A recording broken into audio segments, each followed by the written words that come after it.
আল্লাহ সর্বশক্তিমান, মহান ও দয়ালু।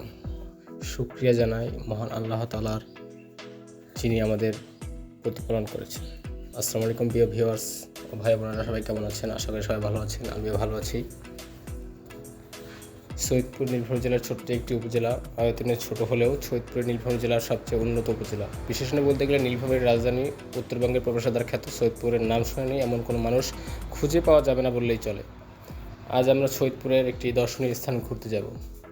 আমরা চলে এসেছি সেই ঐতিহাসিক চিনি মসজিদ। কারুকার্যে নৈপুণ্যতা আর দৃষ্টিনন্দন এই চিনি মসজিদ। 1863 সালে মসজিদটি নির্মাণ করা হয়। এটি 3 বারে ও 2 ভাগে নির্মাণ করা হয়ে থাকে। কথিত আছে যে এখানকার 2 ধনাঢ্য ব্যক্তি নামাজ পড়তে আসতেন অনেক দূর থেকে আসার ফলে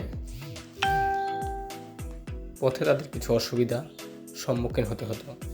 এরই চিন্তা ভাবনা থেকে এই 2 ধনাঢ্য ব্যক্তি একটি মসজিদ নির্মাণের সিদ্ধান্ত নিলেন এবং একটি গোলের মসজিদ নির্মাণ করলেন।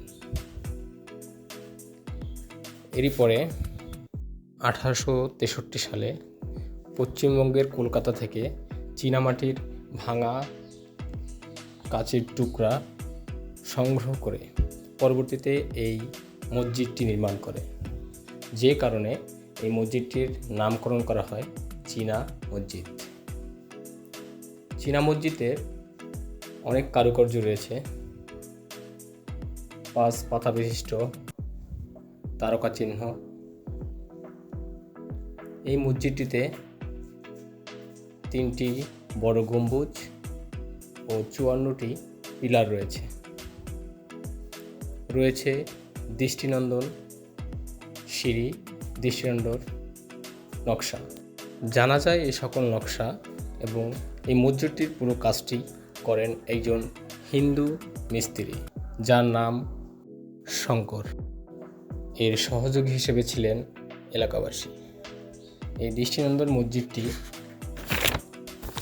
হাজী বকর আলী ও হাজী মক্ষ নামের 2 ব্যক্তি এই কীর্তি রেখে যান বলেন স্থানীয়রা। প্রিয় ভিউয়ার্স, এই তথ্যগুলি আমরা সংগ্রহ করি এখানকার এক ইমাম ও এক খতিবের কাছে।